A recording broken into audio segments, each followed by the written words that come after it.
Sir जी, नाचने गाने से, उछलने कूदने से, अदब से, लिटरेचर से, फन से दुनिया तब्दील नहीं होती। अगर आप दुनिया तब्दील करना चाहते हैं तो मौला जट की तरह मैदान में आए, कोई गंडासा शंडासा पकड़ें और सब सरमायादारों और जागीरदारों को लगा दें एक साइड पे, तो फिर हम समझें कि हाँ, ये होता है असल में इनकलाब। ऐसे तो इनकलाब नहीं आएगा कि आप लोगों को गिटार पे मौसीकी सुनाएंगे। दर हकीकत मेरा ख्याल है कि ऐसे लोगों को किसी ने कभी समझाया ही नहीं कि आर्ट और एंटरटेनमेंट में फ़र्क क्या होता है, आर्ट क्या चीज़ होती है और इंसान की ज़िंदगी, बल्कि ये कहना चाहिए कि तहजीबों की ज़िंदगी को किस तरह से तब्दील करती है। आइए आज इस लेक्चर में मैं कोशिश करूँगा कि इस सवाल का जवाब दूँ कि can art change the world? क्या फ़न के नतीजे में दुनिया वाकई तब्दील हो सकती है?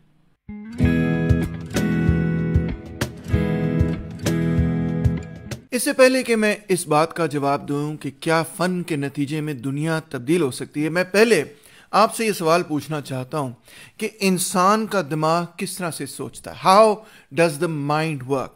इंसान का दिमाग आखिरकार सोचता किस तरह है?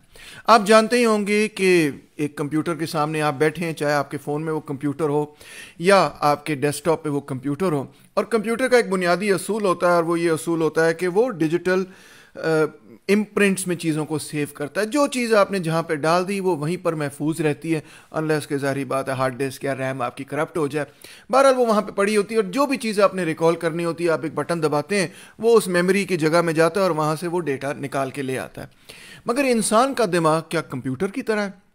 मेरा ख्याल है कि ऐसा नहीं है, क्योंकि कुछ चीज़ें ऐसी होती हैं जो हमारी याददाश्त में बड़ी पक्की रहती हैं और कुछ चीज़ें ऐसी होती हैं जो हमें याद ही नहीं रहती। मिसाल तौर पे अगर मैं आपसे ये पूछूं कि सुबह आपने नाश्ता क्या किया था या कल आपने खाना क्या खाया था, तो शायद आपको याद ही ना हो। सहरी में आपने क्या खाया था या कल अफ्तारी में क्या खाया था, तो शायद आपको बड़ा जहन लगाना पड़े और सोचना पड़े कि पता नहीं मैंने क्या खाया था, क्या नहीं खाया था। और कुछ चीज़ें जो कभी भूलती नहीं। मिसाल के तौर पे एक एक्सपेरिमेंट करते हैं, आप अपनी आंखें बंद करें और सोचें कि सबसे पहली ज़िंदगी में आपकी याददाश्त कौन सी है। आंखें बंद करके सोचें कि सबसे पहली याददाश्त, चाहे वो अच्छी हो या बुरी याददाश्त हो, उसके बारे में सोचें। मैं समझता हूं कि अगर आप गौर से इस एक्सपेरिमेंट को फॉलो करें तो आप इसी नतीजे पे पहुंचेंगे कि या तो आपको कि ऐसी चीज़ याद आएगी जो कि जिसने आपको इंतहाई डरा दिया था। कोई कुत्ता भौंक रहा था या कोई रात को अंधेरा था, अम्मी अबू छोड़ के चले गए, आप बहुत डर गए, तो आपको वो चीज़ याद रही। या कोई ऐसी चीज़ आपको याद होगी जिसमें आपको बहुत ज़्यादा खुशी महसूस हुई हो, कोई नया खिलौना आपको मिला हो, कोई अम्मी से प्यार मिला हो, कोई अबू ने कुछ अच्छी बात कही हो कि शाबाश बेटा, कोई आपको प्रेज़ किया हो, तो शायद वो बात आपको याद रहे। आई डोंट नो क्या बात है, मगर मैं ये बात गारंटी कर सकता हूँ कि जो भी बात आपको याद रही वो बात है जिसने आपके इमोशंस को अराउज किया है, जिसने आपके इमोशंस यानी आपके एहसासात को उजागर किया है। इसका मतलब यह है कि memory is activated by emotions. जो चीज़ हमें जज्बाती तौर पर छूती है वो हमें कभी नहीं भूलती। अगर कोई ऐसा वाक़या आपकी ज़िंदगी में हुआ हो जिसने जज्बाती तौर पर आपको झंझोड़ दिया हो, तो वो कभी भी आप नहीं भूलेंगे। मगर अगर कोई बड़ी लंबी चौड़ी कोई इक्वेशन लिख दे और कहे कि इस इक्वेशन से दुनिया जहान के सारे मसाइल हल हो सकते हैं, मगर उसका कोई इमोशनल इम्पैक्ट ना हो, तो वो बात आपको कभी भी याद नहीं रहेगी। किसी चीज़ से आप खुश हो गए हो, मिसाल के तौर पे कोई फ़नी बात हुई हो, तो वो भी आपको याद रहेगी। तो इसका मतलब यह है कि in terms of what is preserved and in terms of what is recalled, यानी कि सबसे पहली बात तो यह कि प्रिजर्व्ड से मतलब यह कि इंसान के जहन में वो चीज़ जज्ब हो जाती है जिस वाक्य का कोई हमारे एहसासात पर गहरा असर हुआ हो। और दूसरी बात यह कि जब हम उस चीज़ को याद करने की कोशिश करते हैं तो तब भी हम याद करने के प्रोसेस में उन्हीं एहसासात को दोबारा ज़िंदा कर लेते हैं, या अगर वो एहसासात दोबारा ज़िंदा हों तो वो याददाश्त भी हमें आ जाती है। एक इसकी कॉमन मिसाल ये है कि अगर आप कोई ऐसी मौसीकी सुन लें जो आपने बचपन में सुनी थी, जब आपको पहला पहला प्यार हुआ होगा, तो एकदम से आपको सारी मेमोरीज वापस आनी शुरू हो जाती है उस मौसीकी के नतीजे में, लाइक अ फ्लड वो वापस आनी शुरू हो जाती है। तो मेमोरी, हमारी मेमोरी कंप्यूटर की मेमोरी की तरह नहीं है, बल्कि हमारी मेमोरी हमारी इमोशन के साथ जुड़ी हुई है। अब सवाल ये पैदा होता है कि we think through our emotion, यानी हम अपने एहसासात के जरिए ही सोचते हैं। ये बड़ी दिलचस्प किस्म की बात है। न्यूरोपैथी हमें ये दिखाती है कि ब्रेन की केमिस्ट्री तकरीबन इसी तरह काम करती है जिस तरह आप देखें कि अगर अब कहीं से पानी बह रहा हो, दरियाओं का पानी अगर कहीं से बह रहा हो, तो जहाँ से पानी ज़्यादा बहता चला जाता है, तो वहाँ पे ज़मीन के अंदर ऐसे एक ग्रूव बन जाता है जहाँ से पानी बहना शुरू हो। तो इंसान का दिमाग भी तकरीबन इसी तरह का है। जिस चीज़ के बारे में आप ज़्यादा सोचेंगे और ज़्यादा सोचेंगे, वहाँ उसके जो न्यूरो पाथवेज हैं, यानी कि वो सर्किट्स, जो वो न्यूरो सर्किट्स जो आपके दिमाग में हैं, वो गाढ़े गहरे डूंघे होते चले जाएंगे। ये बड़ी दिलचस्प किस्म की बात है। ये तस्वीर में आप देख सकते हैं मिसाल के तौर पे कि ये न्यूरो सेल्स की एक थोड़ा सा डायग्राम सा बनाया हुआ है। जिस चीज़ के बारे में आप सोचेंगे वो एक पैटर्न बनाएगा, और वो जितना उस चीज़ के बारे में आप सोचेंगे वो पैटर्न उतना गाढ़ा होता चला जाएगा। ऑलमोस्ट ऐसे कि जैसे उसके अंदर, जिसके ऐसी जगह जहाँ से पानी ज़्यादा बहता है तो वो जगह भी गाढ़ी होती चली जाती, डूंगी होती चली जाती है। तो इंसान भी ऐसे सोचता है। यही वजह है, देखें कि जब हम सेब खाते हैं तो हमें सोचना नहीं पड़ता कि सेब खाने का तरीका क्या है, या सुबह जब आप कॉफ़ी पीते हैं तो आपको सोचना नहीं पड़ता कि निगलने का तरीका क्या है, क्योंकि वो आपके जहन के अंदर न्यूरो पाथवे से इतनी गहराई से डेवलप हो चुका है कि अब वो ऑलमोस्ट ऑटो पायलट पे चल पड़ता है। हमें सोचना नहीं पड़ता कि बैलेंस करने के लिए हमें क्या क्या करना पड़ेगा, ऑटोमेटिकली बैलेंस हो जाता है। पहली दफ़ा जब आप साइकिल चलाते हैं तो आप गिरते हैं, फिर उसके बाद आपका ब्रेन सीख जाता है कि अपनी बॉडी को साइकिल पे किस तरह से बैलेंस करना है, और एक पॉइंट के बाद आप उसके बारे में सोच ही नहीं सकते, बल्कि आप इतने यूज्ड टू होते हैं कि आप गिर ही नहीं सकते उसके बाद। तो ये क्या है? वो रिपेटिटिव मोशन से, बार बार एक चीज़ को करने से न्यूरो पाथवेज डेवलप हो जाते हैं, उनके सर्किट्स तेज़ी से फायर होते हैं, ब्रेन को कम ब्रेन पावर लगानी पड़ती है सोचने के लिए। इसका मतलब यह है कि सोच जो है ना, वो एक तरह का फिजिकल प्रोसेस है, एक तरह का नहीं बल्कि वो है एक फिजिकल मटीरियल मादी प्रोसेस है। एक्चुअल आपकी ब्रेन केमिस्ट्री ऑल्टर हो जाती है जब आप नए तरीके से सोचते हैं। जब आप एक तरीके से सोचते हैं तो आपकी एक किस्म की ब्रेन का स्ट्रक्चर होता है, एक किस्म की ब्रेन केमिस्ट्री होती है, और उसको चेंज करने के लिए आपको एक टोटली नई ब्रेन केमिस्ट्री डेवलप करनी पड़ती है, नई पाथवेज डेवलप करने पड़ते हैं। यही वजह है कि अगर आपको बचपन से एक तरह से सिखा दिया जाए कि बेटा इस तरह से सोचना है, तो उसके बाद जब आप बड़े हो जाते हैं, कई आप जवान हो जाते हैं, तो उसके बाद उस सोच को तब्दील करना और मुश्किल होता चला जाता है। देखें, जब आप 70-80 साल की उम्र में आ जाएंगे, आपको कोई टोटली नया आइडिया देगा या नया तरीका देगा सोचने का, तो शायद आप उसको कबूल नहीं कर पाएंगे। इसीलिए नहीं कबूल कर पाएंगे क्योंकि आपके जहन के न्यूरो पाथवेज टोटली चेंज होने पड़ेंगे उस न्यू वे ऑफ डेवलपमेंट के लिए। इससे साबित क्या हुआ? इससे नंबर एक तो ये साबित हुआ कि हम कैलकुलेटर्स नहीं हैं, हम सीपीयूज नहीं हैं, हम कंप्यूटर्स नहीं हैं, कंप्यूटर्स में कोई इमोशन नहीं है। हम जो भी सोचते हैं अपने इमोशन के ज़रिए सोचते हैं।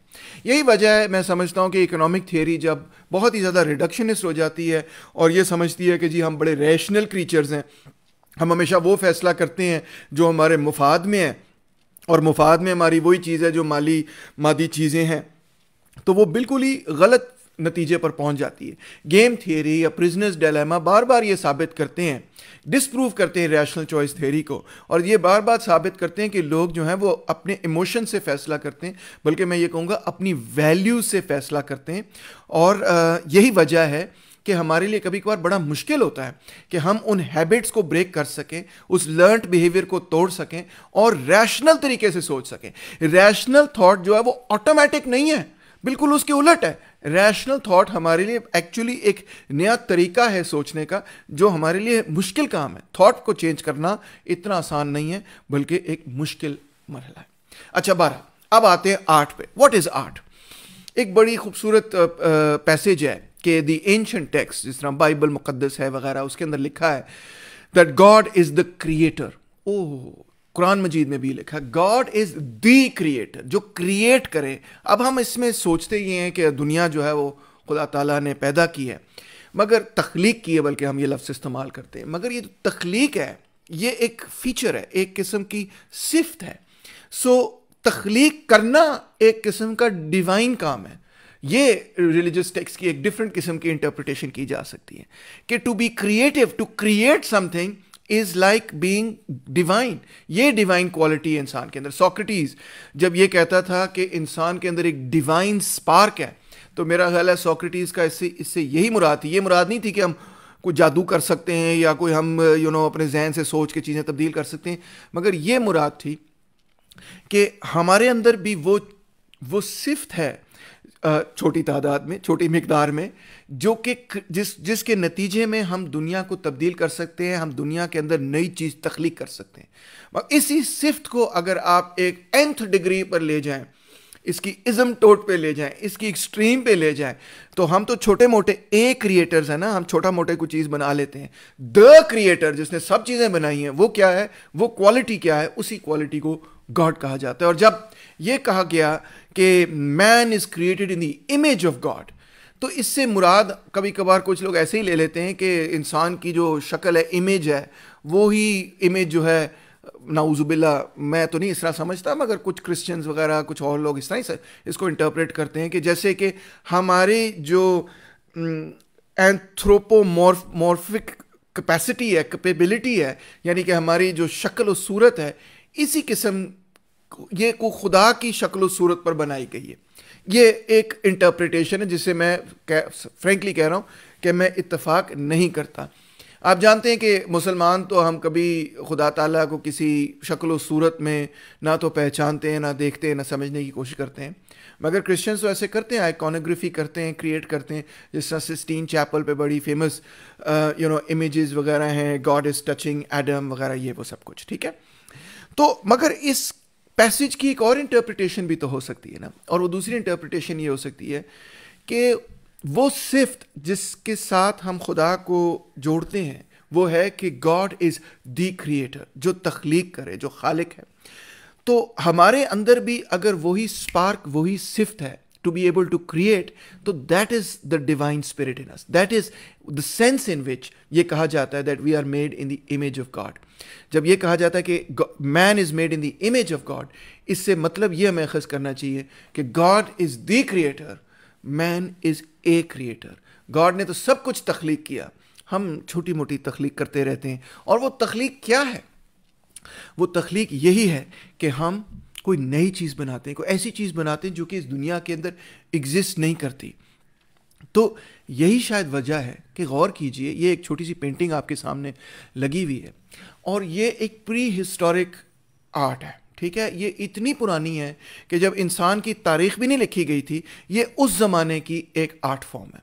अंदाज़ा करें आप, ये तब कम से कम 30-40 हज़ार साल पुरानी चीज़ है।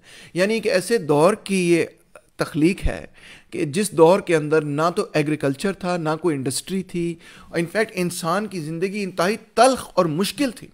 इस तल्ख और मुश्किल ज़िंदगी में फिर इंसान जहाँ पे भूख नंग में रह रहा हो, जहाँ पे जंगलात में रह रहा हो, जहाँ पे ऐसी ज़िंदगी गुजार रहा हो जैसे कि वो कोई एक जानवर ही हो, जानवर से कोई बेहतर ज़िंदगी नहीं गुजार रहा, मगर इंसान वहाँ पे क्या कर रहा है? आप सोचेंगे कि इतनी मुश्किल वक्त के अंदर तो इंसान कोई आर्ट तो नहीं कर रहा होगा बैठ के, मगर इसीलिए तो हैरान कुन बात है कि इतने मुश्किल हालात में भी, जहाँ पे 2 वक्त की रोटी शायद पूरी नहीं हो रही, जहाँ पे जानवर जो हैं वो आप पे हमला कर सकते हैं किसी वक्त, जहाँ पे किसी वक्त भी जो आपकी इर्द गिर्द क्लाइमेट है वो चेंज हो जाए, तो जिन बूटियों पे आप जिंदा रह रहे हैं वो भी तबाह बर्बाद हो जाए, आपकी सारी ज़िंदगी ख़राब हो जाए, जहाँ पे ऐसी ऐसी डिजीज़ेज़ हैं जिनके हवाले से कोई दवाई नहीं है, आपको समझ ही नहीं आती वो क्यों हो जाता है, जहाँ पे नेचुरल डिज़ास्टर हो सकता है, आपके पास कोई शेल्टर नहीं है, इतनी मुश्किल ज़िंदगी में भी इंसान क्या कर रहा है? ये देखें, आर्ट बना रहा है। इसका मतलब ये है कि इंसान की डेफिनेशन में ये चीज़ शामिल है कि हम वो क्रीचर हैं, जानवर से हमें जो चीज़ मुख्तलिफ करती है वो है हमारी एबिलिटी टू क्रिएट। और हम क्रिएट सिर्फ इस मकसद के लिए नहीं करते, किसी नई चीज़ को तख्लीक सिर्फ इस मकसद के लिए नहीं करते कि वो हमें फ़ायदेमंद है, बल्कि इस मकसद के लिए करते हैं क्योंकि ये हमारी इंसानी बुनियादी सिफ्त है। This is the essence of humanity. हम इंसान अगर इंसान है तो है ही इस वजह से, क्योंकि और इंसान अगर अशरफुल मखलूकात है तो है ही इस वजह से नहीं कि वो नेचर को तबाह बर्बाद कर सकता है, इस वजह से नहीं कि वो दूसरों को का कत्ल कर सकता है, जानवरों का शिकार कर सकता है, वो तो जानवर भी कर सकते हैं। वो इस वजह से जानवरों से अबतर है क्योंकि उसमें एक यूनिक एबिलिटी है जिसको हम कहेंगे द एबिलिटी टू क्रिएट, तख्लीक करने की एबिलिटी किसी और जानवर में इस हद तक नहीं है जिस तरह से वो इंसान के अंदर है। अब कार्ल मार्क्स इसीलिए शायद कहता था, art is always and everywhere the secret confession and at the same time the immortal movement of its time. ओए ओए ओए ओए यार, ये आर्ट नहीं हो गई, ये तो ऐसा लगता है कोई इनकलाब हो गया। तो मार्क्स से क्या मुराद हो सकती है, ये जरा आगे पढ़ते हैं कि मेरी इससे क्या, मैं इसको किस तरह से इंटरप्रेट करता हूं। मैं इसको इस तरह से समझता हूं कि एक तरफ है जनाब आली आर्ट और दूसरी तरफ है जनाब आली एंटरटेनमेंट, और दोनों चीज़ों में बड़ा फर्क है। कोई ऐसी चीज़ हो सकती है जो कि आर्ट हो और एंटरटेनिंग भी हो, और कोई ऐसी चीज़ भी हो सकती है जो कि आर्ट हो और एंटरटेनिंग बिल्कुल ना हो, और कोई ऐसी चीज़ भी हो सकती है जो बड़ी एंटरटेनिंग हो मगर उसको हम आर्ट नहीं तस्वर करेंगे। मिसाल के तौर पे एक बड़ा मज़ेदार किस्म का बंदा था, उसने एक गाना बनाया 1 पाउंड फिश वाला गाना, कभी आपने सुना है? वो कहता है 1 pound fish very very nice come by fish 1 pound fish, इस तरह करके वो गाना सुना रहा था। अब वो इंटरनेट पे सेंसेशनल हिट हो गया, मिलियंस एंड मिलियंस ऑफ लोगों ने उसका वीडियो देखा 1 पाउंड फिश, उन्होंने कहा यार कितना एंटरटेनिंग है, कितना मज़ेदार है, उन्होंने उसको बड़ा एंजॉय किया। फिर उसके बाद उसने कई एडवर्टाइजमेंट्स भी बनाई वगैरह। मगर शायद किसी ने यह नहीं कहा होगा कि ये 1 पाउंड फिश वाला जो एक किस्म का गीत है वो आर्ट है। नहीं, कोई भी ये नहीं कहेगा कि यार अगर मौसीकी सुननी है तो मोज़ार्ट सुने, बेथोवन सुने, नुसरत फ़तेह अली खान सुने, आबदा परवीन सुने और 1 पाउंड फिश भी सुने, ऐसा तो कोई नहीं ना कहेगा। तो इसका मतलब है हम उसे एंटरटेन तो बहुत हुए हैं मगर हम उसे आर्ट नहीं कंसिडर कर रहे। इसी तरह और भी मिसालें दी जा सकती हैं कि ऐसी बहुत सारी पीसेज ऑफ आर्ट हैं जिससे हम एंटरटेन नहीं होते बल्कि हम उससे इंतहाई गमज़दा हो जाते हैं, जिसको हम ट्रेजिडी कहते हैं। ऐसे प्लेज होते हैं जो ट्रेजिक प्लेज होते हैं, उसके बाद हम रोते हैं, आंसू बहाते हैं, हम कहते हैं यार कितनी जुल्म हुई हीरो के साथ, रोमियो एंड जूलियट में बेचारे दोनों ही मर गए हैं, हीर रांझा के अंदर देखो यार कितना जुल्म हुआ। ट्रेजिडी है ये एंटरटेनमेंट तो नहीं है ना, हंस तो नहीं रहे आप, खुश तो नहीं हो रहे कि हाँ कितना मजा आया, बल्कि आप रो रहे हैं, आप उदास हो गए। आप वहां से निकलते हैं, आप इस तरह करके निकलते हैं थिएटर में से कि यार कितनी सैड फिल्म देखी मैंने। तो इट्स नॉट नेसेसरली एंटरटेनिंग मगर वो आपको झंझोड़ देती है। इसी तरह हॉरर मूवीज़ भी कभी कभार ऐसी होती हैं, या कोई ऐसी फिल्म आप देखते हैं या ऐसी कोई गीत आप सुनते हैं, वो आपको अंदर से झंझोड़ देता है मगर वो एंटरटेनिंग नहीं होता है। सच वो आप इसलिए नहीं देखते कि जिस दिन आपका दिल चाहता है कि यार बस मैं सोफे पे लेट जाऊं और बस कोई एंटरटेनिंग चीज़ देखूं, वो बड़ी इंटेलेक्चुअल किस्म की चीज़ होती है, आपको हिला देती है। तो इसका मतलब ये है कि एक तरफ है कमर्शलिज्म, एंटरटेनमेंट, और दूसरी तरफ है एक्चुअल आर्ट। आर्ट और एंटरटेनमेंट को दो मुख्तलिफ दायरों में देखने की ज़रूरत है। यही मेरा ख्याल है सबसे बड़ा मसला है कि लोग एंटरटेनमेंट और आर्ट को अलग अलग नहीं देखते। वो समझते हैं ये दोनों एक ही चीज़ हैं। आफ्टर ऑल एक एंटरटेनर भी मौसीकी ही कर रहा है और एक आर्टिस्ट भी मौसीकी कर रहा है। नुसरत फ़तेह अली को मैं एक बड़ा ग्रेट आर्टिस्ट मानता हूँ और बहुत सारे लोग बड़े अच्छे एंटरटेनर्स हैं, मगर शायद मैं उनको उस लेवल का आर्टिस्ट नहीं मानता जिस लेवल का मैं नुसरत फ़तेह अली को आर्टिस्ट मानता हूँ। लोग बहरहाल इन चीज़ों में डिफ्रेंशिएट नहीं करते। एक मिसाल आपको दे सकता हूँ कि बॉलीवुड के बहुत सारे गीत आते हैं, ठीक है, आप भी सुनते होंगे। अब मैं समझता हूँ ये जो बॉलीवुड के गीत हैं इनमें से कई ऐसे गीत हैं जो बड़े एंटरटेनिंग हैं, ठीक है, मगर क्या वो आर्ट है, क्या वो आर्टिस्टिक है? मैं कहूँगा नहीं यार, वो आर्ट नहीं है, एंटरटेनमेंट ज़रूर है। बहुत सारी फिल्में हंसते हैं, खेलते हैं, हमें एंजॉय करते हैं वगैरह, मगर मैं उसको आर्ट नहीं कहूँगा, मैं उसको एंटरटेनमेंट कहूँगा। तो पब्लिक जो ना अक्सर आर्ट और एंटरटेनमेंट को कंफ्यूज कर जाती है और कंफ्यूज करने के नतीजे में ही वो ये समझती है कि अगर कोई बंदा मौसीकी कर रहा है, अदब कर रहा है, प्लेस कर रहा है, कोई ऐसी आर्टिस्टिक चीज़ कर रहा है, तो ये कहते हैं कि ये तो महज एंटरटेनमेंट है और एंटरटेनमेंट से तो इनकलाब या समाजी तब्दीली नहीं आ सकती। यही उनकी सबसे बड़ी खामी और गलत फहमी है। अब हमें डिफाइन करना पड़ेगा, इसका मतलब है कि आर्ट होती क्या है। सबसे पहले तो हम इंटेलेक्चुअल्स को एक तल्ख हकीकत का सामना करना पड़ेगा, और वो सामना यह है कि दुनिया के अंदर अक्सरियत लोग दास कैपिटल बैठ के नहीं पढ़ेंगे। बहुत मुश्किल किताब है। शायद दुनिया के अंदर अक्सरियत लोग जो हैं वो सोशलिज्म के नुक्ता नज़र को इसलिए नहीं अडॉप्ट करेंगे कि उन्होंने पूरा फ़लसफ़ा और पॉलिटिकल इकोनॉमी और पॉलिटिकल साइंस पढ़ी और फिर वो कहते हैं हाँ सब कुछ पढ़ने के बाद मैंने ये फैसला किया कि सोशलिज्म ही दुरुस्त है। बल्कि अगर कोई सोशलिज्म की तरफ आता है या जमहूरियत की तरफ आता है, या ये कहता है कि ख़वातीन के हकूक़ होने चाहिए, या ये कहता है कि नस्ल परस्ती ख़त्म होनी चाहिए, या ये कहता है कि क्लाइमेट चेंज जो है वो ख़त्म होना चाहिए, तो आप अक्सर देखेंगे कि वो को बड़ा लंबा चौड़ा मुश्किल किस्म का मैथमेटिकल फार्मूला दे के इस नतीजे पर नहीं पहुंचते, बल्कि अक्सर व बेशतर वो अगर क्लाइमेट चेंज के या ख़वातीन के हकूक़ के या किसी और मामले के हमायती बनते हैं तो ये उनका फैसला इस वजह से होता है कि उनको ये महसूस होता है कि कोई बड़ी ग्रेट इनजस्टिस हो रही दुनिया के अंदर, और उसके बारे में, उस इनजस्टिस के बारे में वो इंतहाई जज्बाती हो जाते हैं। वो कहते हैं कि यार सारे दख काट दिए, यार सारी नस्ल की नस्ल बर्बाद कर दी, जानवरों की, यार लोगों का इस्तेहसाल किया, गुर्बत देखो, बेरोजगारी देखो, फिर उसका वो कोई हल तलाश करते हैं। सबसे पहले वो किसी इनजस्टिस के हवाले से इंतहाई जज्बाती हो जाते हैं। जज्बात के बगैर, इन जज्बात को उभारे बगैर और इन जज्बात के उभरे बगैर ये मुमकिन ही नहीं है कि वो अपना माइंड किसी मामले पर फ्रेंकली चेंज करें। जब एक न्यू सेंस ऑफ इनजस्टिस पैदा होती है, हो सकता है एक ज़माना ऐसा था कि जब गुलामी को इनजस्टिस समझा ही नहीं जाता था, बल्कि मैं आपको साफ ये बताऊंगा कि एक ज़माना ऐसा था तारीख के अंदर कि जब अगर आप लोगों को गुलाम बनाते थे तो समाज उसको बुनियादी तौर पे गलत समझता ही नहीं था। जिस तरह आज का ज़माना ऐसा है कि अगर आप सरमायादारी निज़ाम की हमायत करें तो कोई आपको ये नहीं कहेगा, सिवाय चंद सोशलिस्टों के, कि यार तू तो बड़ा गंदा आदमी है, तू सरमायादारी निज़ाम की हमायत करता है। कोई ज़्यादातर लोग आपको ये नहीं कहेंगे, क्योंकि कैपिटलिज्म एक डोमिनेंट सिस्टम है तो लोग कहते हैं ये ठीक सिस्टम है। इसी तरह एक ज़माने में स्लेवरी एक डोमिनेंट सिस्टम था तो उस वक्त अक्सरियत लोग इसको कहते थे कि ये ठीक निज़ाम है। इवन कई गुलाम भी कहते थे कि भाई ये तो बड़ी नेचुरल किस्म की चीज़ है, गुलामी तो होती है। जब पेट्रियार्की तगड़ी थी तो इवन औरतें ये कहती फिरती थी कि भाई यही सही तरीका है, मर्द ही जो है वो सुपीरियर है, हम तो कुछ है ही नहीं ना चीज़, हम तो बिल्कुल बेकार किस्म के हैं।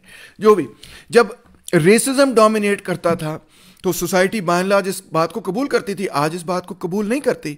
यानी कि इससे मेरी मुराद यही है कि जब एक न्यू सेंस ऑफ इनजस्टिस पैदा होता है तो इंसान जो है वो उसी चीज़ को जो पहले समझता था कि इसमें कोई प्रॉब्लम नहीं है, अब वो उसके बारे में कहता है कि ये गलत है। अब वो गलत जब कह रहा है कि वो जो पुरानी चीज़ जिसको पहले वो मानता आ रहा है अब उसको वो गलत कह रहा है, इसका मतलब है इंसान की वैल्यूज़ में कोई तब्दीली हुई है, इंसान की वैल्यूज़ एक्चुअली चेंज हुई हैं। अब सवाल ये पैदा होता है कि ये नई वैल्यूज़ कहाँ पर पैदा होती हैं? किसी फॉर्मूला में पैदा होती हैं, लिख के बंदा देता है लंबा सा E=mc², आप सुनते हैं और उसके बाद आप कहते हैं वाह जी वाह बिल्कुल ठीक है। ये नहीं, ये जो नए ख्यालात हैं, जो नई वैल्यूज़ पैदा होती हैं वो इमेजिनेशन में पैदा होती हैं।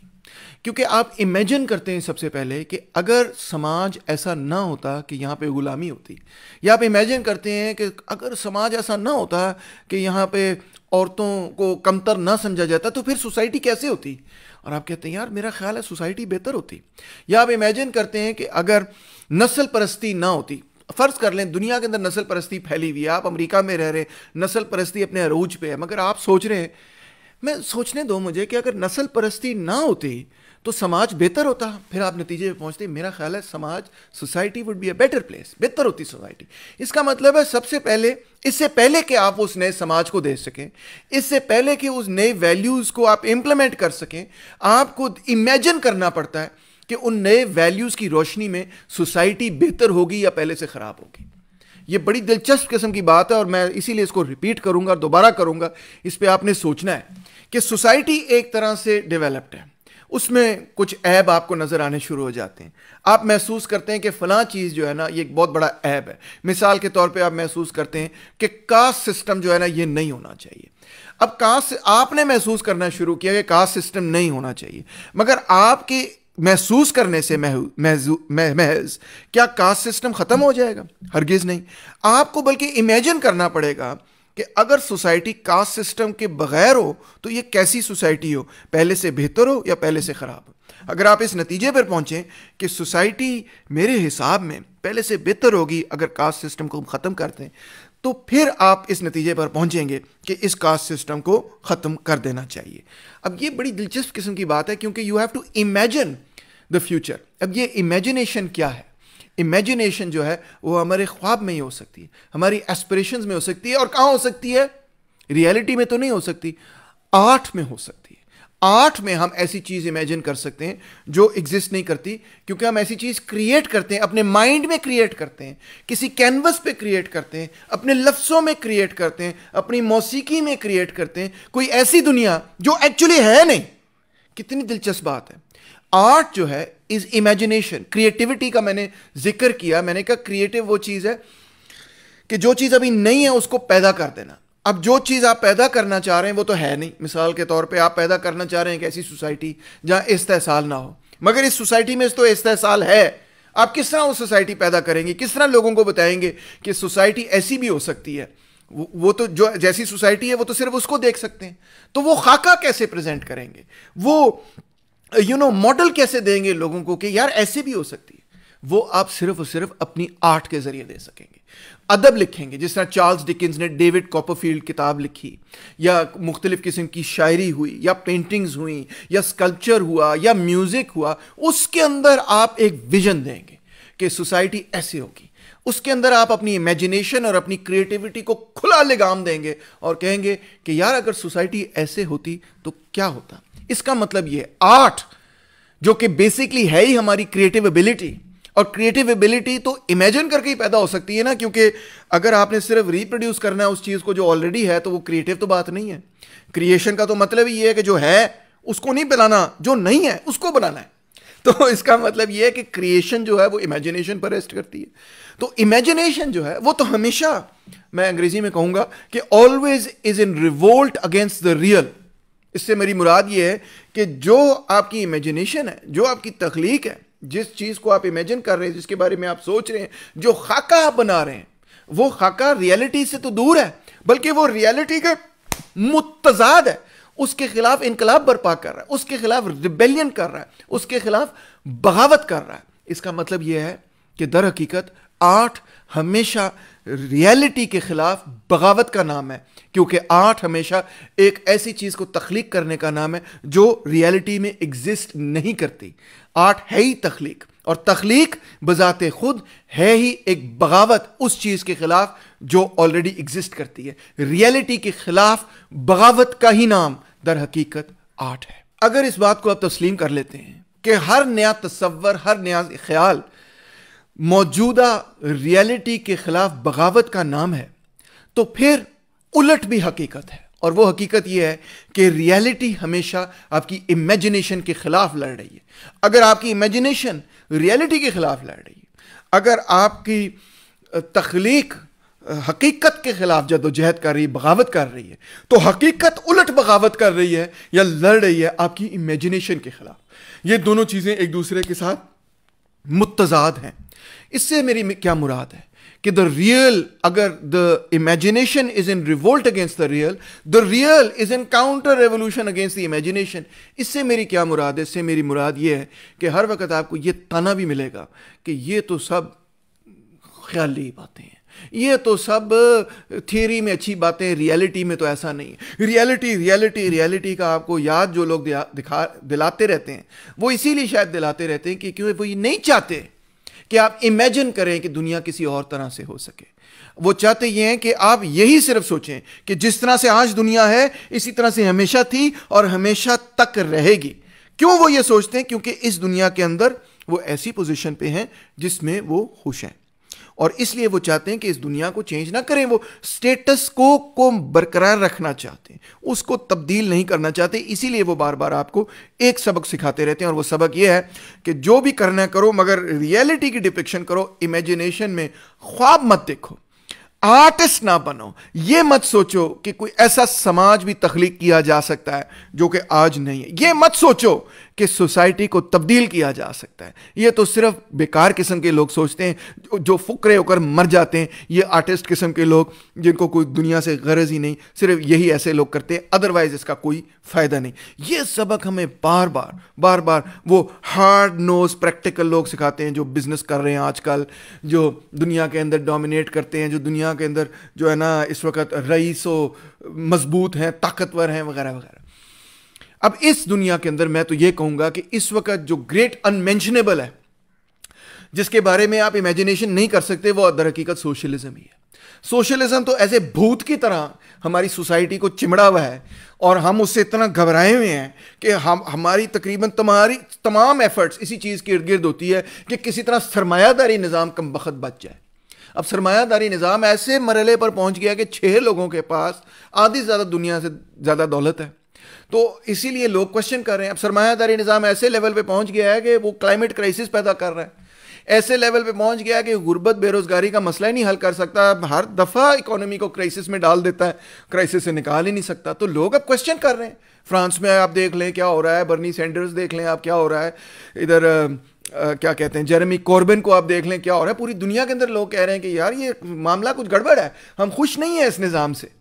तो कोशिश क्या है द पावर्स दैट बी की कि ना ना ना ना ना ठीक है, इसी निज़ाम के अंदर रह के सोचो। इमेजिनेशन को हमेशा कर्टेल करने की कोशिश की जाती है इस वजह से, ताकि मौजूदा निज़ाम कायम रहे। तो 8 जो कि मैनिफेस्टेशन है ऑफ द कॉन्ट्रडिक्शन, जो तजाद है किस चीज़ के दरमियान, उस चीज़ के दरमियान जो आपने तख्लीक देख करना है और जो हकीकत है, वही दर हकीकत हमें सोचने पर मजबूर कर सकती है कि सोसाइटी अगर ऐसी ना होती जैसे आज है तो फिर कैसी होती, और क्या मेरी ज़िंदगी उस नई सोसाइटी के अंदर पहले से बेहतर होती या ख़राब होती। आज दुनिया के अंदर चंद दौलतमंदों ने पूरी दुनिया के ऊपर जो है ना वो अपना एक इजारादारी कायम कर ली है। ऐसी इजारादारी है, अभी तो यहाँ पे ऑक्सफैम की पुरानी रिपोर्ट लिखी हुई कि 8 लोगों के पास $3.6 बिलियन है। लेटेस्ट फिगर्स ये है कि 6 लोगों के पास 3.6 बिलियन लोगों से ज्यादा पैसे हैं। अंदाजा करें आप, इनके पास इतने पैसे इन 6 लोगों के पास कि जितने कभी किसी फिरौन के पास भी नहीं होते थे कंपेयर टू हिज रियाया, उस जमाने के लोगों के मुकाबले में। तो आज कैपिटलिस्ट सिस्टम ने ऐसी सुपर मोनोपोली पैदा कर दी है, ऐसी सुपर रिच क्लास पैदा कर दी है कि जाहिर बात है लोग फिर सवाल उठाते हैं कि यार ये क्या चक्कर है, 99 बाकी परसेंट का क्या होगा, ये 1% जो है इनके पास सारी दुनिया की दौलत आ गई है और हमारे पास कुछ भी नहीं। आइए आपको चंद मिसालें देता हूं अब पॉपुलर आर्ट से। सबसे ज़्यादा पॉपुलर आर्ट तो सब ऑफ कोर्स सिनेमा है, तो सिनेमा से चंद आपको मिसालें देता हूं। जब हम 1950s को देखते हैं तो इंडियन सिनेमा में क्या चीज़ें हमें नज़र आती हैं, बड़ी दिलचस्प किस्म की चीज़ें नज़र आती हैं। हमें नज़र आता है मिसाल तौर पे 1950s और 60s में बॉलीवुड में जो एम्फेसिस था वो ये था कि इंडिया को हमने एक नेशन के तौर पे बनाना है और इसके अंदर बड़े मुख्तलिफ मज़हब के लोग रहते हैं और उन तमाम मज़ाहिब के लोगों को हमने इकट्ठा करना है। तो लिहाजा हमें इस तरह के गीत नज़र आते हैं जो कि आज के इंडिया के अंदर कोई गा दे तो उसको एंटी नेशनल बोल देंगे। किस तरह के गीत, मिसाल तौर पे तू हिंदू बनेगा ना मुसलमान बनेगा, इंसान की औलाद है इंसान बनेगा। अब ये एक मौलवी साहब हैं जिन्होंने एक बच्चे को अडॉप्ट किया, धूल का फूल मूवी का नाम है, और वो बच्चे का मजहब नहीं जानते, वो कट्टर किस्म के मौलवी हैं, ठीक है जी। इस्लाम को वो अंदर बाहर से समझते हैं, जानते हैं, उनका ओढ़ना बिछोना इस्लाम है, मगर वो क्या कहते हैं कि मैं अपने बच्चे को मुसलमान नहीं बनाऊंगा, मुझे नहीं पता इसका मजहब क्या है।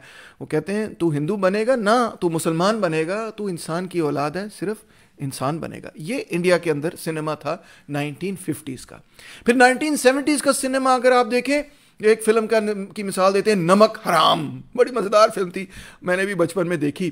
बड़ी दिलचस्प फिल्म इसलिए है कि इसमें एक बड़ा सा सेठ होता है, सरमायादार होता है, जो अमिताभ बच्चन किरदार अदा कर रहा है, और वो उसकी फैक्ट्री होती है, फैक्ट्री के अंदर ट्रेड यूनियन मूवमेंट पैदा हो जाती है। तो वो अपने बेस्ट फ्रेंड से ये कहता है कि तुम पट्टी पुट्टी बांध के तो ऐसे प्रिटेंड करो कि तुम वर्कर हो और वर्करों के अंदर घुस जाओ और उनके ट्रेड यूनियन को तोड़ दो, ठीक है। बेशक मेरे खिलाफ थोड़ी बहुत बगावत वगैरह करना और मैं जो है ना ऐसे प्रिटेंड करूंगा कि मैं तुम्हारे खिलाफ हूं, मगर असल में तुमने वर्करों को अपने काबू में ले लेना है और फिर हम ट्रेड यूनियन को तोड़ देंगे।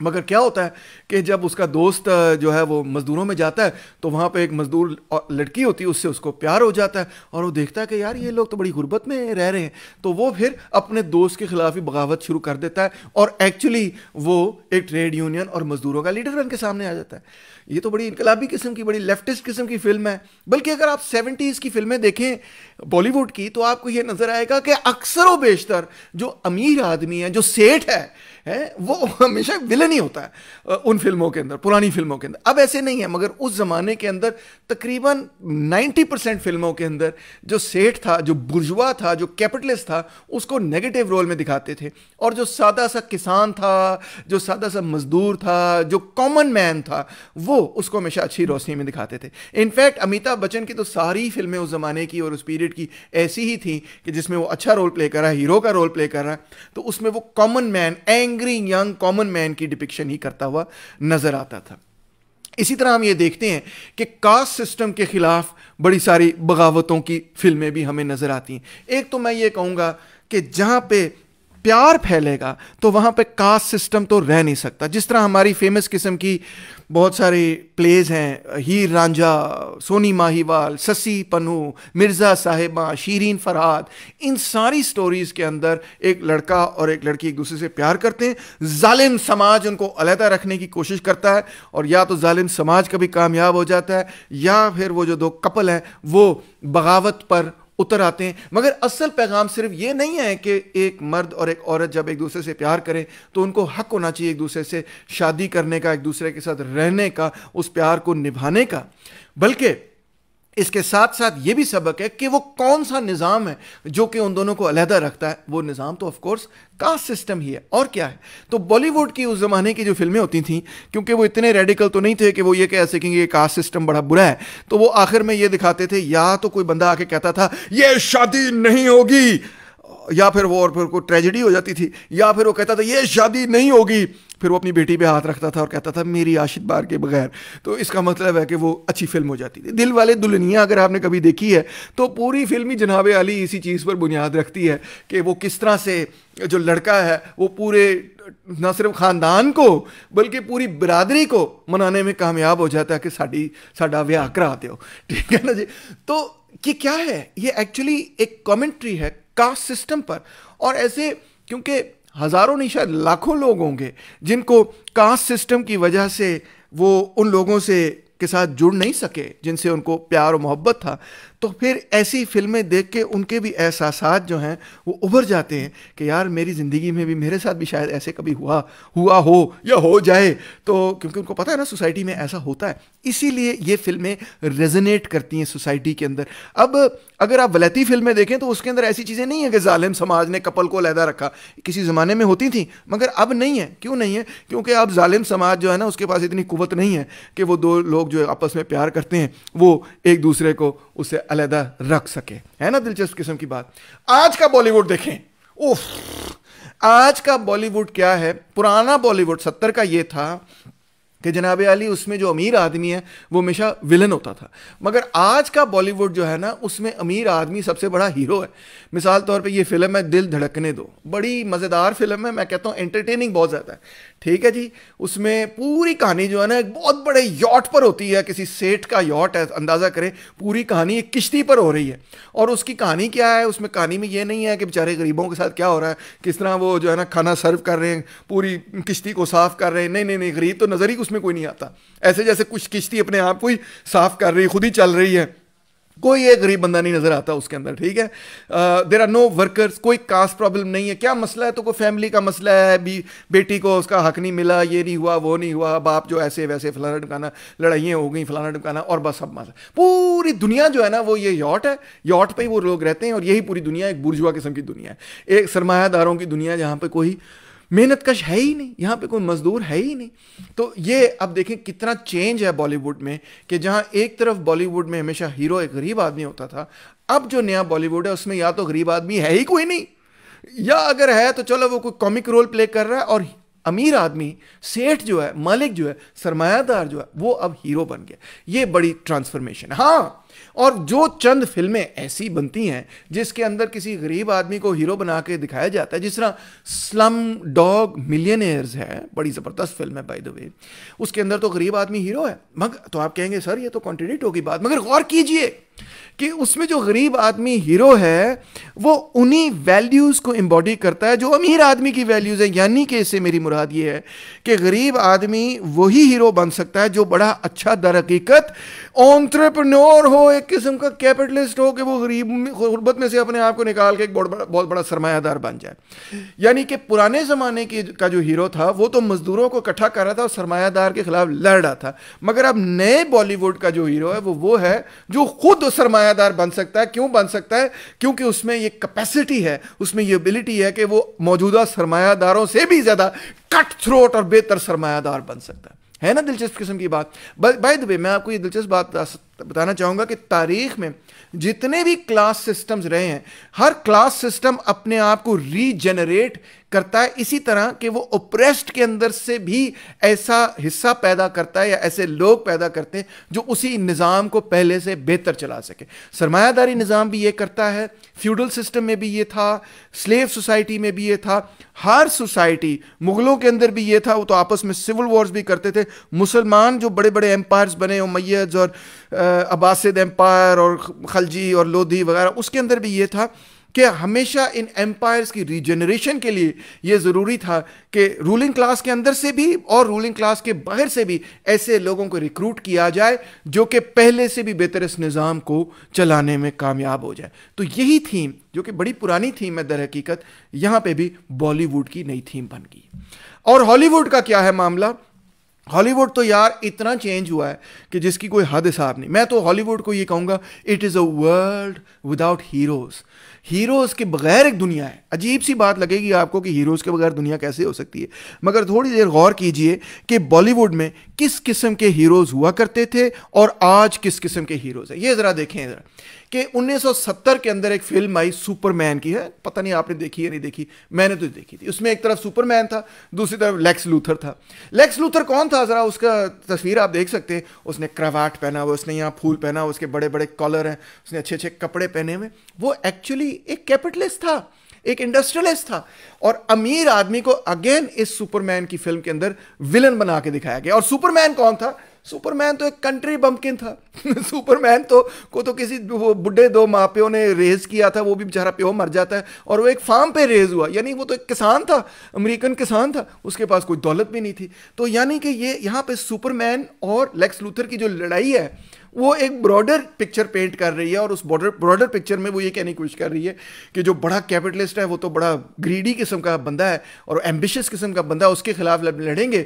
और रियल अमेरिकन वैल्यूज़ तो वही हैं जो गरीब के साथ हैं और कंट्री फोक के साथ हैं, और उस एक तरह किस्म के कंट्री बम्पकिन या काउ बॉय के साथ है। काउ बॉय को उन्होंने सुपरमैन बना दिया और उन्होंने कहा ये देखो जी कितनी ज़बरदस्त किस्म की बात है। तो ये पुराना सुपरमैन था। अब लेक्स लूथर कौन है? मैं कहता हूँ अब लेक्स लूथर जो है ना वो आयरन मैन बन गया है। वही बिलियनियर ट्रिलियनियर जो पुराने ज़माने में विलन था, अब वही बिलियनियर ट्रिलियनियर आर्म्स डीलर जो है वो क्या बन गया है? वो आज के ज़माने का हीरो बन गया है। तो Lex Luthor has become iron man. तो गौर कीजिए, आयरन मैन कौन है? ये टोनी स्टार्क का आपके सामने खड़ा है। ये कौन है? ये ना सिर्फ एक बहुत बड़ा सरमायादार है, बहुत बड़ा इंडस्ट्रियलिस्ट है, बल्कि ये वेपन्स मैन्युफैक्चरर है। ये हथियार बना के देता है अपनी फौज को, अमेरिकन फौज को ऑब्वियसली, और कैपिटलिस्ट बिलियनियर है, जायगेंटिक इसकी कॉर्पोरेशन है। सबसे इंपॉर्टेंट बात ये कि ये वेपन्स मैन्युफैक्चरर है, यानी कि ये जंग के सामान का सौदागर है, मगर इसको आज हम हीरो बना बैठे हैं कि नहीं नहीं ये तो बड़ा ज़बरदस्त आदमी है, बड़ा ज़बरदस्त आदमी। अच्छा जी, फिर एक और ज़रा देखें, बैटमैन की स्टोरी लाइन ज़रा आप देखें कि बैटमैन साहब जो है, ब्रूस वेन कौन है? बिलियनेयर है। बिलियनेयर है जो रात के वक्त एक मास्क पहनते हैं और उनके पास हर किस्म के इलीगल हथियार है, जिनसे वो क्या करते हैं? आम छोटे मोटे कॉमन क्रिमिनल्स को जाके घुसून मारते रहते हैं, उनको कुटते रहते हैं, उनको मारते रहते हैं। और किस मकसद के लिए? जब कोई बड़ा विलन आता है तो क्या क्या ब्रूस वेन का या बैटमैन का किरदार होता है? उसका किरदार ये होता है कि उसने गॉथम की रूलिंग क्लास को बचाना होता है, जो वो खुद मानता है कि करप्ट भी है, डेकेडेंट भी है, इलीट है, इंतहाई अमीर है, एक्सप्लॉइट करते हैं, इस्तेहसाल करते हैं, मगर फिर भी ब्रूस वेन उस निज़ाम को बचाने के लिए जदोजहद कर रहा होता है उन तमाम लोगों के खिलाफ जो उस निज़ाम को गिराने की कोशिश कर रहे होते हैं। जब वो विलन्स ये कहते हैं कि इस निज़ाम को गिरना ही है, तो आप भी कहेंगे उसके साथ यार बड़ी ठीक बात कह रहा है, मेरी बात कह रहा है, मगर सिर्फ आपको डिसएग्रीमेंट इस चीज़ से होता है कि वो वायलेंस इस्तेमाल करते हैं उस निज़ाम को गिराने के लिए, लोगों का कत्लेआम करना शुरू कर देते हैं उस निज़ाम को गिराने के लिए। मगर जिस निज़ाम पे वो तनकीद करते हैं वो बड़ी दुरुस्त होती है। तो सबक हमें क्या सिखाया जा रहा है बैटमैन के ज़रिए? कि वो लोग जो कि ये कह रहे हैं कि निज़ाम को तब्दील होना चाहिए, दर हकीकत ना सिर्फ वो विलन है बल्कि दूसरा ये कि वो आवाम का कत्लेआम कर देंगे। उनसे ज़्यादा बड़ा विलन तो कोई हो नहीं सकता। इससे बेहतर है कोई बैटमैन और सुपरमैन और आयरन मैन आए और मौजूदा सरमायादारी निज़ाम को बचाए। ये असल लेसन है आज के बॉलीवुड का, आप माने या ना माने। फिर अगली फिल्म देखते हैं जनाब अली, एक्वामैन। एक्वामैन तो तोबा तोबा, मुझे समझ ही नहीं आ रही कि मैं उसके बारे में क्या कहूँ। भाई ये बंदा जो है ये तो एक फ्यूडल लॉर्ड है, ये एक बादशाह है जो अपनी थ्रोन को किस तरह से हासिल करता है, इसलिए वजह से नहीं कि वो बहुत बड़ा स्कॉलर है, बहुत बड़ा इंटेलेक्चुअल है, उसने कोई इनकलाबी जंग लड़ी, उसने गरीबों की वो खिदमत की, बल्कि वो तो अपने मुल्क में ही नहीं रहता, वो कहीं और रहता है, और फिर वो वापस आता है और कहता है मैंने बादशाह बनना है, और बस वो अपनी तलवार तलूर घुमाता है और दूसरे को हरा देता है और बादशाह बन जाता है। ये तो बिल्कुल ही फ्यूडल किस्म की कहानी है। और फिर वो क्या करता है, जब वो बादशाह बन जाता है तो वो लोग जो कि एनवायरनमेंट बचाना चाहते हैं, जो कि समुद्रों के अंदर इंसान जो तबाही कर रहा है, वो कहते हैं कि हम मछलियों को बचाना चाहते हैं, ओशंस को बचाना चाहते हैं, उन्हीं के खिलाफ वो बगावत करके उनको तबाह कर देता है, उनकी पूरी तहरीक। और जाहिर बात है इसमें विलन कौन है? इन्वायरमेंटलिस्ट। जी हाँ, इसमें इन्वायरमेंटलिस्ट विलन है। अगेन ये दिखाया गया है कि इन्वायरमेंटलिस्ट जो है वो तो दुनिया को तबाह कर देंगे, मच्छियों को बचाने के लिए वो इंसानियत को नीस्तो नाबूद कर देंगे। कोई इन्वायरमेंटलिस्ट ऐसे नहीं करता। मगर ये देखें एग्जैजरेटेड तरीके से आपको सबक क्या सिखाया जा रहा है? आपको सबक यही सिखाया जा रहा है कि यार ये जो इन्वायरमेंटलिस्ट है ये असल में बहुत बड़े विलन है। जो भी दुनिया को तब्दील करना चाहता है, सरमायादारी निज़ाम ख़त्म करना चाहता है, करप्शन ख़त्म करना चाहता है, इस्तेसाल ख़त्म करना चाहता है, कुदरत का इस्तेसाल ख़त्म करना चाहता है, वो बहुत बड़ा विलन है। वो लाखों करोड़ों लोगों का कातिल बनेगा। उसको रोकना ही हमारी बुनियादी मकसद है। अच्छा, फिर आगे देखें, ब्लैक पैंथर की स्टोरी देखें। ब्लैक पैंथर की स्टोरी तो ये है कि बेसिकली एक बंदा है जो कहता है कि अमेरिका के अंदर बहुत बुरा रेसिज्म है, मैंने रेसिज्म को ख़त्म करना है। रेसिज्म को ख़त्म करने के लिए वो कोशिश करता है कि किसी तरह वो हथियार हासिल करे और गरीबों को, ब्लैक लोगों को वो हथियार प्रोवाइड करे ताकि वो अपने लिए, अपनी आज़ादी के लिए लड़ सकें। और दूसरा बंदा दूसरी तरफ कौन है? जो कि बेसिकली CIA के साथ मिलकर, हाँ जी, CIA और अमेरिकन हुकूमत के साथ मिलकर उसको शिकस्त देता है और CIA को अफ्रीका और वकांडा वगैरह ले आता है। और इस तरह से वो असल में जो असल इनकलाबी है उसको अगेन शिकस्त फाश दे देता है, जो तब्दील करने की कोशिश कर रहा है दुनिया को और नस्ल परस्ती को ख़त्म करने की कोशिश कर रहा है, उसको जो है वो तबाह और बर्बाद कर देता है, उसको विलन बना देते हैं। यानी कि जो भी एक्चुअल ब्लैक पैंथर्स थे, आपको पता है एक्चुअल ब्लैक पैंथर्स कौन थे? एक्चुअल ब्लैक पैंथर्स जो है वो मार्क्सिस्ट रेवोल्यूशनरीज थे। तो मैं पूछता हूं, जब आप ये फिल्म देखते हैं तो आपको पूछना चाहिए कि असल ब्लैक पैंथर कौन है? वो बंदा जो CIA के लिए लड़ रहा है, FBI के लिए लड़ रहा है, हुकूमत के लिए लड़ रहा है, उस निज़ाम को बचाने के लिए, या वो बंदा जो उस निज़ाम के खिलाफ एक स्ट्रगल करने की कोशिश कर रहा है? अब अगरचे देखें उस स्ट्रगल में ऑब्वियसली उन्होंने यही प्रेजेंट करना था कि वो अगेन उसको सिर्फ और सिर्फ गर्ज है तो अपनी दौलत से या अपनी पावर से गर्ज है, और उसका असल मकसद ये है कि लाखों लोग जो हैं वो कत्ल हो जाएं और ये और वो सब कुछ, इज़ अ विलन। तो विलन ऑब्वियसली सिर्फ ये तो नहीं कर सकता कि निज़ाम तब्दील करे, मगर असल स्टोरी यही है कि वो आपको जो असल सबक सिखाना चाहते हैं वो ये है कि जो रेसिज्म के खिलाफ लोग उभरे वो दर हकीकत विलन से। अच्छा, इसमें दिलचस्प बात बताता हूँ, बहुत ही इंटरेस्टिंग बात है, और वो ये है कि आप जानते ही होंगे कि जो ब्लैक लिबरेशन मूवमेंट थी उसमें एक मूवमेंट थी जो Nation of Islam, Elijah Muhammad, जिसमें से मैल्कम एक्स वगैरह भी निकले। एक पॉइंट ऐसा भी था कि जब नेशन ऑफ इस्लाम ने कर्नल गद्दाफी के साथ मिलकर ये तय किया कि कर्नल गद्दाफी ने बल्कि ऑफर किया कि मैं आपको ना सिर्फ पैसे भेजने के लिए तैयार हूं बल्कि मैं आपको हथियार भी भेजने के लिए तैयार हूं ताकि आप अमेरिकन हुकूमत जो कि एक रेसिस्ट हुकूमत है उसका मुकाबला कर सके।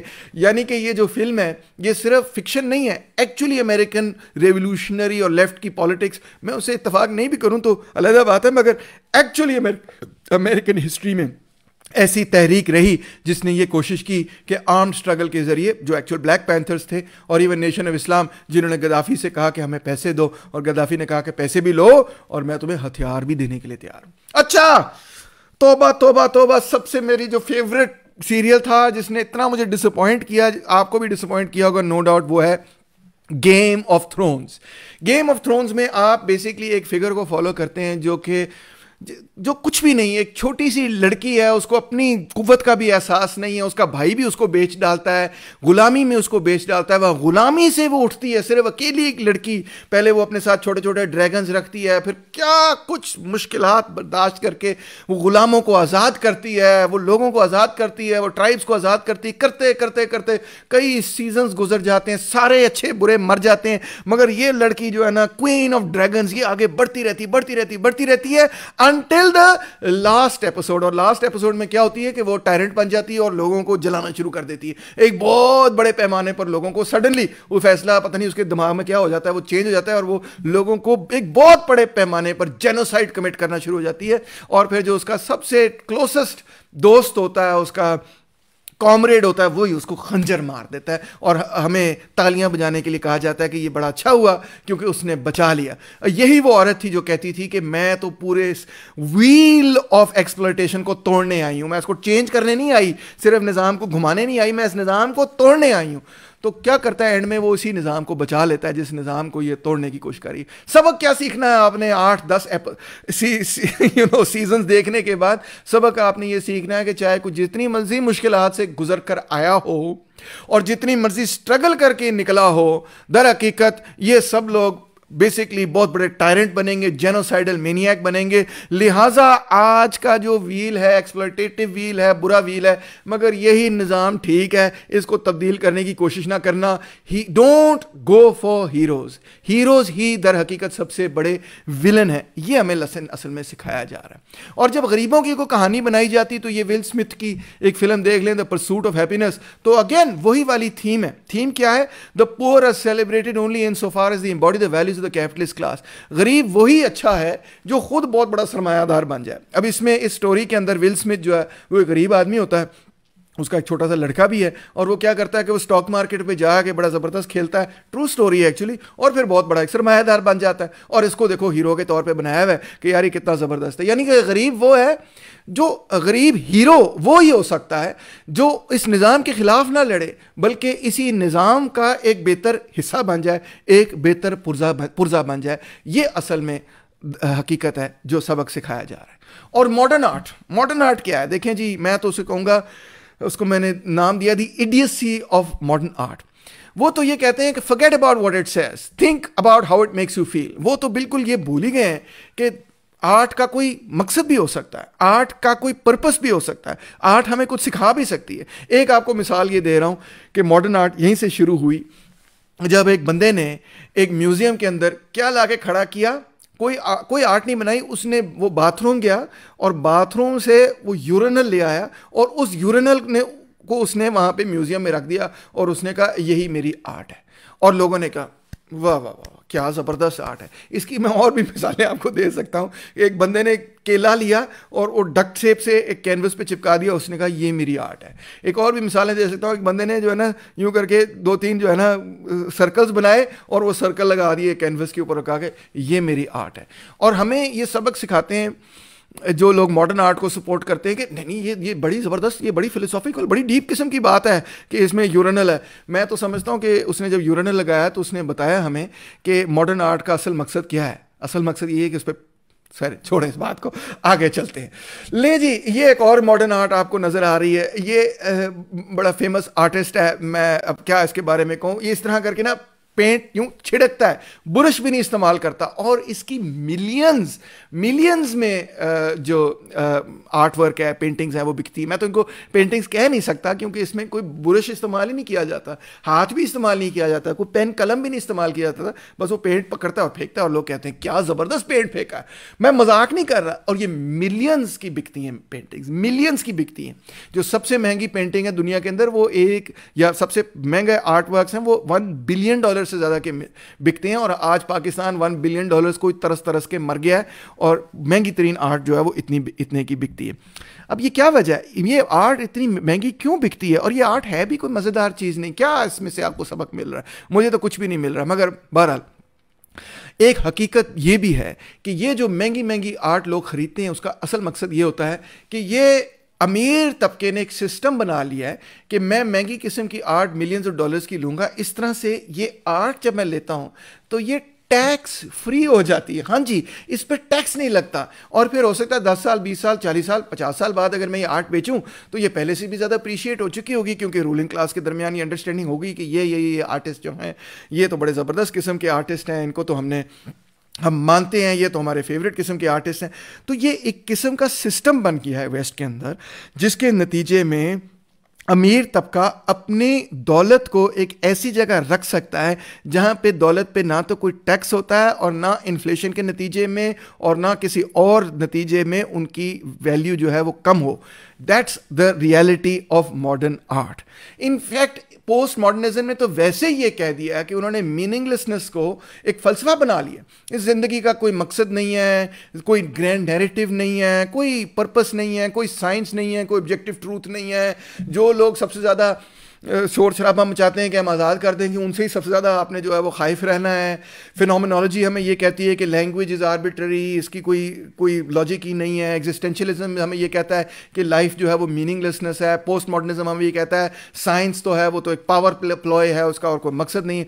तो कंक्लूजन क्या है कि this is the destruction of all possibility of an anti systemic criticism. यानी कि चाइनीज कहते हैं ये एक किस्म का हिस्टोरिकल नाहिलिज्म है. इसका असल मकसद यही है कि लोगों को ये सबक सिखा देना कि जनाब अली अब दुनिया तब्दील नहीं हो सकती. दुनिया के अंदर ये बड़ी बड़ी तहरीकें जो हैं इनको छोड़ दें और आप माइक्रो पॉलिटिक्स पर बस फोकस करें कि मेरी बीवी से या मेरे बच्चों से या मेरे वालदैन से या मेरे दोस्तों से या मेरे वर्क कॉलीग से मेरा क्या झगड़ा है. उसके अलावा आज सियासत के अंदर, बड़ी लेवल की सियासत के अंदर कोई मकसद ही नहीं रहा. ये फ्रेंकली पोस्ट मॉडर्न पीरियड का डोमिनेंट किस्म का कल्चर है. और म्यूज़िक के अंदर भी इसी किस्म की हमें डीजेनरेशन नज़र आई. कहाँ 1970s के अंदर वुडस्टॉक जैसे कॉन्सर्ट्स हुआ करते थे जिनका मकसद ये था कि वियतनाम के अंदर जंग ख़त्म की जाए. वहाँ पे जिमी हेंड्रिक्स ने अपना गिटार वगैरह पकड़ा और उसने गिटार के ज़रिए ऐसे साउंड निकाले जैसे कि जंग हो रही है, बम गिर रहे हैं, लोगों की चीखें निकल रही हैं और फिर साथ साथ अमेरिका का नेशनल एंथम भी निकल रहा है. उसका मकसद ये था कि ये हमारा अमेरिका है कि भाई जो लोगों पर, इनोसेंट लोगों को जो है वो तबाह बर्बाद करे. तो कितना इंपॉर्टेंट और पावरफुल लेसन था उस पीरियड के अंदर. मैं समझता हूँ म्यूज़िक इतना पावरफुल लेसन दे रहा था. और आज का म्यूज़िक क्या कर रहा है? आज का म्यूज़िक देख लें जी, उसका कोई पर्पस ही नहीं है, बस वो एंटरटेनमेंट है. वो म्यूज़िक है मगर वो आर्ट नहीं है. उसका मकसद ये है कि नाचो कूदो बस शोर शराबा करते रहो, कोई मकसद नहीं है. बंदे जो हैं वो स्टीरॉइड्स खा खा के इतने मसल बना रहे हैं, रियल फिटनेस उनकी है कोई नहीं. ठीक है वो वजन बड़ा उठा लेते हैं मगर रियल हेल्थ जो है वो नहीं है. ये आर्टिफिशियल किस्म की हेल्थ है, स्टेरॉइड्स खा खा के उन्होंने बनाई हुई. खवातीन जो है प्लास्टिक सर्जरी करा रही हैं, नाके कटवा रही हैं, पता नहीं क्या कुछ कर रही हैं. तो स्टैंडर्ड ऑफ ब्यूटी जो है वो भी कंप्यूटराइज हो गया है, म्यूजिक कंप्यूटराइज हो गया, auto tuners have taken over etcetera. Authentic चीज नजर ही नहीं आती कहीं पे. आर्ट, ऑथेंटिक आर्ट तो अब तकरीबन गायब हो गई. जब कोई ऑथेंटिक आर्टिस्ट नजर आता है तो एकदम से लोग मुड़ के देखते हैं कि यार ये क्या है. जिस तरह अडेल ने जब गाया तो बड़ा खूबसूरत गाया और उसकी एल्बम इसीलिए सक्सेसफुल थी क्योंकि महसूस होता था कि यार ये ऑथेंटिक किस्म का म्यूजिक है. 70s की म्यूजिक से इसको कंपेयर करें कि बॉब मार्ली जैसे इनक्रेडिबल फिगर्स हमारे पास हुआ करते थे. वन लव पीस कॉन्सर्ट जो जमैका के अंदर 1978 के अंदर हुआ, जिम्बाब्वे की इंडिपेंडेंस का कॉन्सर्ट जो 1980 के अंदर हुआ जिसने सेलिब्रेट किया ब्लैक इंडिपेंडेंस को, ब्लैक फ्रीडम को. ऐसी ज़बरदस्त किस्म की चीज़ें हुआ करती थी. इसको हम आर्ट कह सकते हैं. ये सिर्फ एंटरटेनमेंट नहीं था, इसमें एक नया मैसेज था, एक नई इंसानियत का मैसेज था. इसी तरह नुसरत फतेह अली को देखें कि उसने डोमिनेट किया और वाकई एक थर्ड वर्ल्ड आर्टिस्ट जिसने फर्स्ट वर्ल्ड म्यूजिक इंडस्ट्री को भी डोमिनेट किया. मगर उसमें आपको एक पैगाम मिलता है, एक आर्टिस्ट्री मिलती है, एक ऑथेंटिसिटी मिलती है, एक मैसेज मिलता है. पुराना आर्ट जो था उसमें सब्सटेंस था, उसमें समथिंग रियल थी कि जो आर्टिस्ट है, जो म्यूजिशियन है, वो आपसे कोई बात करना चाह रहा है. सिर्फ ये नहीं आपको दिखाना चाह रहा कि मेरा गला कितना तेज है या मेरी उंगलियां कितनी तेज है. नहीं, वो आपसे कोई बात करना चाह रहा है, आपको कुछ समझाना चाह रहा है, आपको कोई नया आइडिया देना चाह रहा है, आपकी इमेजिनेशन को स्टिमुलेट करना चाह रहा है, आपको कुछ कहना चाह रहा है कि दुनिया ऐसे होनी चाहिए, ऐसे नहीं होनी चाहिए. एक और मिसाल आपको देता हूं कि फ्री नेल्सन मंडेला कॉन्सर्ट 1988 के अंदर, जहां दुनिया के बड़े बड़े आर्टिस्ट जो है ना इकट्ठे हुए, मेनली वेस्ट के मगर इंटरनेशनल आर्टिस्ट बड़े बड़े इकट्ठे हुए. उन्होंने कहा नेल्सन मंडेला को आज़ाद करो और ये कमबख्त अपार्थाइड के सिस्टम को ख़त्म करो. इतना इनक्रेडिबल किस्म का कॉन्सर्ट, और वो ख़त्म हुआ भी वो सिस्टम, और इस कॉन्सर्ट ने उसमें कलीदी किरदार किया. ये वो पुराना आर्ट था. और आज क्या है? सेलिब्रिटी एक्टिविज्म और फिलैंथ्रो कैपिटलिज्म. सबसे पहले तो सेलिब्रिटी ये एक्टिविज्म पे मैं बात करता हूं कि वो लोग जिन्होंने कभी आज तक किसी गरीब के लिए या गरीब कॉज के लिए खड़े होकर कोई जद्दोजहद नहीं की, मीडिया पे आके वो कहते हैं हम सबसे बड़े फेमिनिस्ट हैं, हम सबसे बड़े एनवायरमेंटलिस्ट हैं, हम सबसे बड़े फलां हैं, हम सबसे बड़े पॉवर्टी एलिविएशन करेंगे, हम यूएन के एम्बेसडर हैं, फलाने करें. असल मकसद क्या होता है उन आर्टिस्ट का? असल मकसद उस चीज़ को चेंज करना नहीं होता. उनका असल मकसद ये होता है कि उनकी अपनी जो गुडविल है वो ज़्यादा आगे से पहले पैदा हो जाए और उनकी अपनी जो कैसेट है या सीडी है वो पहले से ज़्यादा बिके। दूसरी तरफ है फिलैंथ्रो कैपिटलिज्म। ये बिल गेट्स ने दुनिया को इस तरह से झपट्टा लगाया हुआ है, मैं ये कहता हूँ कि पता नहीं इसने एम्ब्रेस किया हुआ है दुनिया को प्यार से या इसने मोनोपोलाइज किया हुआ है दुनिया को, यूं करके पकड़ा हुआ है। I don't know which is which. मगर फ्रेंकली इनका मकसद ये नहीं है मेरे दोस्त, इस बात को आप समझें, इसका मकसद ये नहीं है कि दुनिया के अंदर गुर्बत ख़त्म हो जाए, दुनिया चेंज हो जाए। इसका मकसद एक्चुअली ये है कि वो माइक्रोसॉफ्ट के लिए अच्छी गुडविल पैदा करते हैं। इस तरह से वो कॉर्पोरेट सोशल रिस्पॉन्सिबिलिटी करते हैं, और कॉर्पोरेट सोशल रिस्पॉन्सिबिलिटी से एक फ़ायदा ये होता है उनको कि जो उनकी ब्रांड की इमेज है वो बेहतर होती है। एक और फ़ायदा ये होता है उनको कि वो टैक्सेस से बच जाते हैं। यस, ह्यूज फ़ायदा होता है उनको कि वो जब अपने पैसे को किसी ट्रस्ट में डाल देते हैं और डिक्लेयर कर देते हैं कि ये ट्रस्ट जो है वो चैरिटी के लिए, तो वो बहुत सारे टैक्सेस से अपने आप को बचा लेते हैं। और उसका सिर्फ बाय लॉ सिर्फ उनको 5% हिस्सा खर्च करना पड़ता है। अगर वो 5% उसमें खर्च करते रहें, 95% को पार कर दें, तो जीरो टैक्सेस उनको अदा करने पड़ते हैं। इसलिए वो अपना सारा पैसा चैरिटी में डाल के तो ऐसे दिखाते हैं, कॉर्पोरेट सोशल रिस्पॉन्सिबिलिटी भी कर लेते हैं, अपनी ब्रांड की इमेज भी बेहतर कर लेते हैं। ये दर हकीकत एडवर्टाइजिंग का एक तरीका है।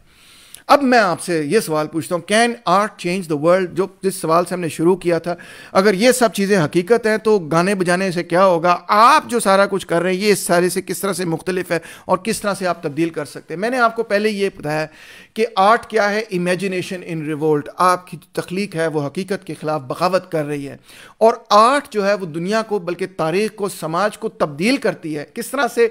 जब वो लोगों के जहन के अंदर, लोगों के दिलों के अंदर वो एक नई उम्मीद की किरण उजागर करती है कि दुनिया जिस तरह से है उस तरह से ना तो हमेशा से थी और ना हमेशा तक रहेगी, बल्कि दुनिया को तब्दील किया जा सकता है, और अगर दुनिया तब्दील हो तो ये बेहतर दुनिया बन जाएगी। इसी तरह देखें, तारीख के अंदर हिंदुइज्म ने जब फैलना था, उन्होंने भी अपने आप को, हिंदू सूत्रास को उन्होंने भी रागों के अंदर समोया, परोया और फिर लोगों के अंदर फैलाया। अगर वो म्यूजिक ना होता तो मेरा ख्याल है हिंदुइज्म आम पब्लिक के अंदर उस तरह से ना फैलता जिस तरह से मौसीकी के जरिए फैला। और इसी तरह दूसरी मिसाल ये दी जाती है कि मुसलमानों ने भी इस चीज़ को कॉपी करते हुए जो सूफियाना कलाम है उसको भी सूफियाना म्यूज़िक के ज़रिए आम लोगों के अंदर फैलाया, लोगों को सिखाया कि इस्लाम का पैगाम क्या है, क्या नहीं है, एंड सो ऑन। तो इसमें मौसीकी का बहुत ही अहम किरदार था, आप इसको अंडर एस्टिमेट नहीं कर सकते। मैं आपको बताऊं, आप पिंडों के अंदर जाएं, लोग जो कन्वर्ट हुए हैं, मिलियंस ऑफ पेजेंट्स जो कन्वर्ट हुए हैं, वो इन चीज़ों से कन्वर्ट हुए हैं। फिर आप देखें यूरोप के अंदर रेनेसांस का कितना अहम किरदार था। Renaissance was the art that popularized the values of humanism on a mass scale। हम कहते हैं ना कि रेनेसांस के नतीजे में ही यूरोप दोबारा से जिंदा हुआ, ये बिल्कुल दुरुस्त बात है। और रेनेसांस क्या है? रेनेसांस कोई फिलोसॉफिकल मूवमेंट नहीं थी, उसके पीछे एक फलसफा जरूर था, मगर वो कोई प्योरली फिलोसॉफिकल मूवमेंट नहीं थी। इनफैक्ट रेनेसांस दर हकीकत एक आर्ट मूवमेंट थी। आर्ट मूवमेंट ने यूरोप की इमेजिनेशन को चेंज किया और फ्यूडल यूरोप को चेंज करते हुए एक मॉडर्न यूरोप बनाया।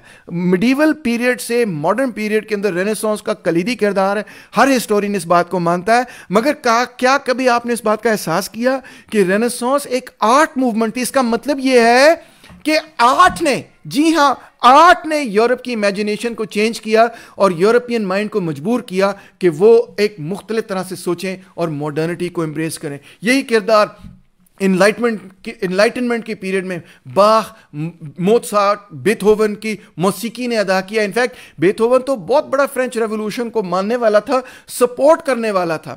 इसी तरह जब हम रशियन रेवोल्यूशन की बात करते हैं तो मैक्सिम गोर्की का नाम मत भूलिए। इनफैक्ट सिर्फ बोल्शेविक रेवोल्यूशन नहीं, पूरी दुनिया के अंदर मदर को इतनी बड़े पैमाने पर पढ़ा जाता है और यही समझा जाता है कि this is the pinnacle of Russian literature. वैसे तो और भी बहुत सारे ग्रेट नाम्स हैं रशियन लिटरेचर के, टॉल्स्टॉय और दोस्तोयेव्स्की एक्सेट्रा, मगर गोर्की भी उनमें से एक ग्रेट नामों में शिकार होता है। और मैं आपको बताऊं, आज तक लोग वो नोवेल माँ पाकिस्तान में पढ़ते हैं और अक्सरियत पाकिस्तान के जो सोशलिस्ट हैं और लेफ्ट के लोग हैं वो दास कैपिटल पढ़ के, कार्ल मार्क्स पढ़ के, एंगल्स पढ़ के, लेनिन को पढ़ के नहीं सोशलिस्ट हुए, बल्कि हकीकत ये है कि वो मैक्सिम गोर्की की किताब माँ को पढ़ के सोशलिस्ट हुए। फिर एक और नाम का जिक्र लूंगा, फ्रीडा कालो, जिन्होंने फोक आर्ट को सिंथेसाइज सिंथेसाइज किया किस चीज़ के साथ, कम्युनिस्ट थीम्स के साथ, फेमिनिस्ट थीम्स के साथ, मुख्तलिफ और थीम्स के साथ, और एक नई किस्म की आर्ट बनाई। इस वजह से दुनिया के अंदर उनको एक ग्रेट आर्टिस्ट के तौर पर तस्लीम किया जाता है। एक और नाम लूंगा, पाब्लो पिकासो, वो भी एक कम्युनिस्ट आर्टिस्ट थे, और ये उन्होंने मशहूर पेंटिंग बनाई जिसका नाम है गर्निका, जो कि उन्होंने स्पेनिश सिविल वॉर पर बनाई, जहां पे एक तरफ communist, anarchist, socialist, Democrats, Republicans लड़ रहे थे, और दूसरी तरफ फ्रांको की फस्तायत फैशिस्ट फोर्सेस लड़ रही थी, और उसने गर्निका के ऊपर उसने बमबारी की, और पिकासो ने ये अजीबोगरीब किस्म की पोर्ट्रेट बनाई जिसमें आप देख सकते हैं कि एक गाय जो है रो रही है, बच्चे लेटे हुए हैं, माएँ लेटी हुई हैं, मगर अजीबोगरीब यूं करके चीखो पुकार हो रहा है, यहाँ पे आपको नजर आ रहा है। और इसका इतना बड़ा इंपैक्ट हुआ कि it is considered one of the greatest works of political art in the 20th century. 20वीं सदी के ग्रेट वर्क्स ऑफ आर्ट में इसको शुमार किया जाता है। एक और नाम आपको बताता हूं, विक्टर जारा। विक्टर जारा एक गिटारिस्ट था, और ये ऐसा जबरदस्त गिटारिस्ट था, टीचर भी था, थिएटर भी करता था, थिएटर डायरेक्टर भी था, पोएट भी था, सिंगर भी था, सॉन्ग राइटर भी था, कम्युनिस्ट भी था। और जब इसको पकड़ के लेके गए, जब पिनोशे के लोग इसको पकड़ के लेके गए, तो वहाँ पे बहुत बड़ा सा आप अंदाज़ा कर सकते हैं कि जो इनका जेल था वो एक फुटबॉल स्टेडियम था, वहाँ पे भी ये गिटार बजाया करता था और लोगों को खुश किया करता था। इवन प्रिजनर्स वगैरह को उन्होंने उसका गिटार तोड़ दिया, और उन्होंने उसके हाथ तोड़ दिए कि तुमने आइंदा कभी गिटार नहीं बजाना, और फिर उसको डिमोरलाइज करने के लिए उसके हाथ तोड़े, मगर फिर भी वो लड़ता रहा, और फाइनली उसने भी शहादत कबूल की, जिस तरह भगत सिंह ने कबूल की, जिस तरह और लोगों ने कबूल की। He was killed by the military junta of Pinochet. इतना ग्रेट आदमी था जो मौसीकी के जरिए फैलाता था अपने सोशलिस्ट पैगाम। इसी तरह बर्तोल्ट ब्रेख्ट का नाम है, उसको तो पाकिस्तान के अंदर बड़ा ट्रांसलेट किया गया। ब्रेख्ट जर्मन था, और जर्मनी के अंदर तो कम्युनिस्टों की बड़ी सख्त और मुश्किल लड़ाई थी, वहाँ तो फैशिज्म वगैरह आपको पता है उभरा हुआ था।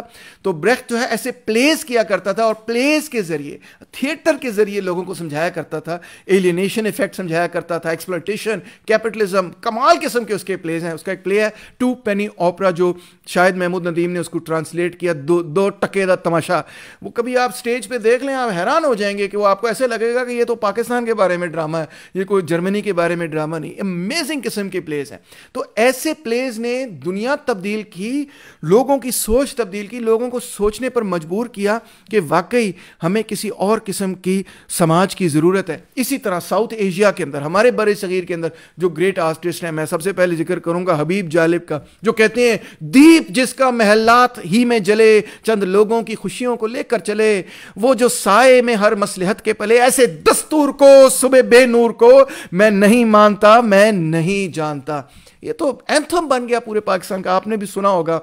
फिर आगे देखें जी, अहमद फराज, शायद आपने उनकी ये नज़म सुनी है या पढ़ी है या नहीं पढ़ी, मगर वो कहते हैं मेरे गनीम ने मुझको प्याम भेजा है कि हल्का जन्न है मेरे गिर्द, लश्करी उसके फसीले शहर के हर बुर्ज, हर मीनारे पर कमा बदस सतादा हैं अस्करी उसके, वो बर के लहर बुझा दी गई है जिसकी तपश वजूद खाक में आतिश फिशां जगाती थी, बिछा दिया गया बारूद उसके पानी में, वो जुए आप जो मेरी गली को आती थी, सभी दरीदा दहन अब बदन दरीदा हुए, सुपुर्दे दार और रसन सारे सर कशीदा हुए, तमाम सूफी और सालेक सभी शयूख व इमाम, उम्मीद लुत्फ पे ऐवाने कुछ कलाम हैं, सब ने अपने सर झुका दिए। अंदाजा करें क्या खूबसूरत किस्म की पोइट्री है। और साहिल लुधियानवी कहते हैं एक शहंशाह ने दौलत का सहारा लेकर हम गरीबों की मोहब्बत का उड़ाया है मजाक। क्या जबरदस्त किस्म का शेर। I think he will be immortalized because of this. और फिर हमारे प्यारे फैज अहमद फैज जो कहते हैं मुझसे पहली सी मोहब्बत मेरे महबूब ना मांग। क्यों ना मांग? क्योंकि अनगिनत सदियों के तारीख बहिमाना तलस्म रेशम तलसो किम ख्वाब में बुनवाए हुए, जा बजा बिकते हुए कूचाओ बाजार में जिस्म, खाक में लिथड़े हुए, खूं में नहलाए हुए, लौट जाती है उधर को भी नजर। क्या कीजिए अब भी दिलकश है तेरा हुस्न, मगर क्या कीजिए मुझसे पहली सी मोहब्बत मेरे महबूब ना मांग। देखिए क्या इमोर्टलाइज्ड वर्ड्स हैं। ये है अदब, ये एंटरटेनमेंट नहीं है महज, ये वो अदब है जो आपको झंझोड़े, जो आपको नई बात सिखाए, जो आपको मजबूर करे कि आप सोचें कि ये क्या समाज है और इसको तब्दील करना है या नहीं। तो आखिर में मैं यही कहूँगा इन कंक्लूजन, आर्ट और एंटरटेनमेंट दो मुख्तलिफ चीज़ें हैं। आर्ट और एंटरटेनमेंट को कंफ्यूज ना करें। आर्ट दर हकीकत is the revolt of the imagination against the real. जो तख्लीक शुदा चीज़ है उसकी बगावत है मौजूदा हकीकत से। हकीकत भी उसको तोड़ने की कोशिश कर रही है, और ये जो हमारी इमेजिनेशन है उससे निकलने की कोशिश कर रही है। एवे नहीं इमेजिनेशन बस हवाओं में घूम रही है। इमेजिनेशन वही है, to imagine a new world, एक नए समाज को अपने जहन में सबसे पहले उसके बारे में सोचना, उसको तख्लीक करना, फिर लोगों को दिखाना। किस तरह से? बना के तो नहीं दिखा सकते, मगर अपनी आर्ट के जरिए आप दिखा सकते हैं, अपनी मौसीकी के जरिए दिखा सकते हैं, शायरी के जरिए दिखा सकते हैं, अदब के जरिए दिखा सकते हैं, थिएटर के जरिए दिखा सकते हैं। ये महज एंटरटेनमेंट नहीं, ये दर हकीकत आर्ट है। और yes, art can change the world, अगर वो आपको सोचने पर मजबूर करे, अगर वो आपके जज्बात को उभारे, अगर आपको समझाए कि मौजूदा समाज जो है वो गलत है, वो दुरुस्त नहीं है, और उसको तब्दील करना हमारा फर्ज है। Thank you so much.